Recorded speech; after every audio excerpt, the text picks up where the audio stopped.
আতাবুলের দোকানের উদ্বোধন এবং যোগদান সভা একসাথে সম্পন্ন হলো তরিয়াল গ্রাম পঞ্চায়েতের অন্তর্গত গোয়ালগাঁও গ্রামে।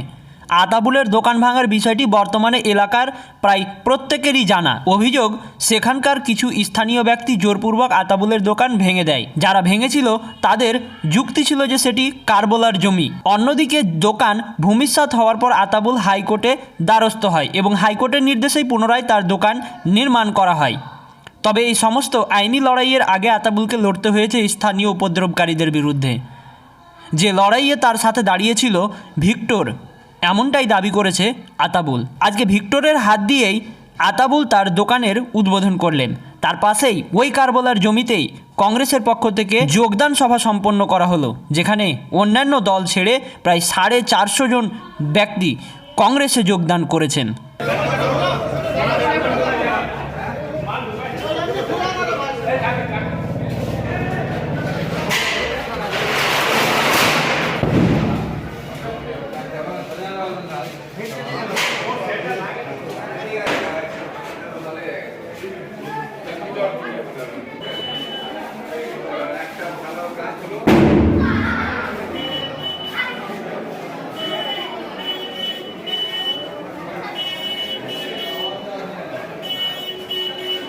গ্রাম পঞ্চায়েতে গোয়ালগাঁও হাটে আমাদের এখানে তৃণমূল বুলডোজার চালিয়ে আতাবুলের দোকান ভেঙে দিয়েছিল।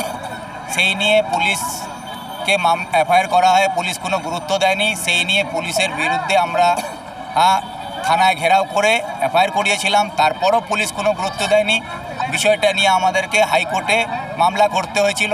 হাইকোর্টের নির্দেশে আতাবুলের বাড়ি তৈরি করার নির্দেশ দিয়েছিল। সেই বাড়িটা আজকে পুনরায় তৈরি হলো, তার উদ্বোধন করা হয়েছে।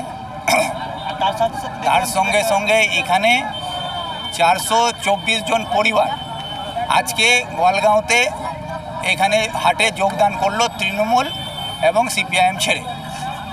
দাদা, আরও একটা কোয়েশ্চেন, যে আমরা যা দেখতে পাচ্ছি চাকুলিয়াতে ভিক্টর, গোয়ালপুকুরেও ভিক্টর, আর ইসলামপুরেও ভিক্টর, চোপড়াতেও ভিক্টর, এমনকি করণদিঘিতেও আবার শুরু করেছেন।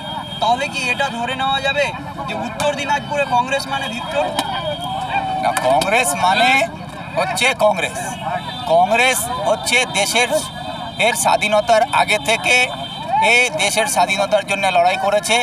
প্রায় 137 বছর পুরনো পার্টি। সেখানে ভিক্টর তো সবেমাত্র আরম্ভ করেছে।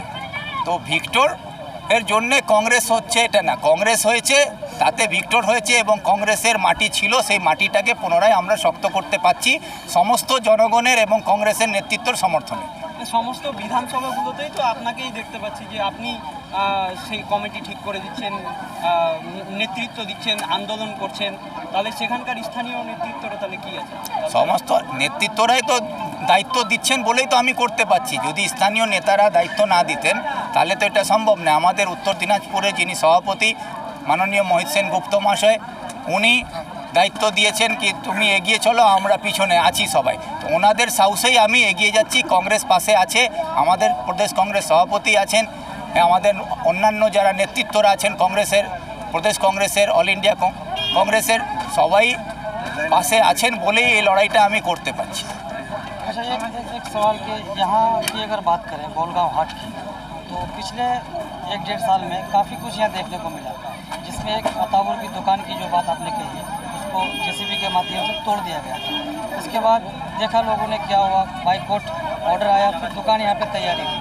तो वर्तमान सरकार की अगर बात करें तो ऐसी जो तस्वीर और कई जगह से निकल कर सामने आ रही है जहाँ पर इस तरह की घटना सामने आ रही है। तो क्या प्रशासन जो है अभी के टाइम पे लोगों के साथ नहीं है, निष्पक्ष नहीं है, ये मैं जानना चाहता हूँ। सरकार गुंडे बदमाशों के साथ है। जो आवाम पर जुल्म ढा सकता है उसकी ताकत के बम पर तृणमूल सरकार चलाना चाहती है और पुलिस प्रशासन को अपने मुट्ठी में रख के गुंडे बदमाशों को मदद करने का काम कराती है। आम आदमी की परेशानी में पुलिस प्रशासन कोई भी काम नहीं करती है। इसका कई मिसाल हम दे सकते हैं।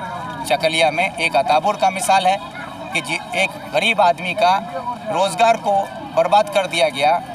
हज़ारों लोगों के सामने कुछ चंद मुट्ठी भर गुंडों ने तृणमूल की मदद से, पुलिस की मदद से बुलडोज़र चला के उसका दुकान तोड़ दिया। उसके खिलाफ कोई कार्रवाई नहीं हुई, कोई गिरफ्तारी नहीं हुई, तो ये क्या है? यहाँ पर ये हुआ। इसी तरह का अगर आप देखना चाहें तो अभी जो बात हम बता रहे थे कि गुंजरिया में एक ही परिवार के 4 भाई पर का कत्ल कर दिया गया, उसके एक को भी सज़ा नहीं मिली, पुलिस किसी पर कोई सख्त कार्रवाई नहीं कर पा रही है, ये देखने को मिल रहा है। उसी तरह करंदगी में ज़बरदस्ती ज़मीन पर घर बना दिया गया, बेचारा गरीब आदमी होता रहा, फायर करने के लिए क्या, पुलिस उल्टा उसी को लॉकअप में बंद करके रख दी और वो लॉकअप में बंद रहा और उसकी ज़मीन पर घर बना दिया गया। तो ये जो हरदर्मी सरकार कर रही है, पुलिस जो कर रही है, इसके खिलाफ आवाज़ उठने की ज़रूरत है। लोगों को इकट्ठा होने की ज़रूरत है कि भले मेरे साथ ना हो, मेरे पड़ोस में अगर किसी के साथ भी जुल्म हो रहा है तो उसके साथ हम सबको मिल के खड़ा होना चाहिए, क्योंकि आज उसके साथ अगर हम खड़े नहीं होंगे तो कल हमारे साथ कोई खड़ा नहीं होगा। इसलिए हम सबको इकट्ठा होकर समाज में हर आदमी को एक दूसरे से हाथ मिलाकर जो मजबूती से खड़े होने की ज़रूरत है।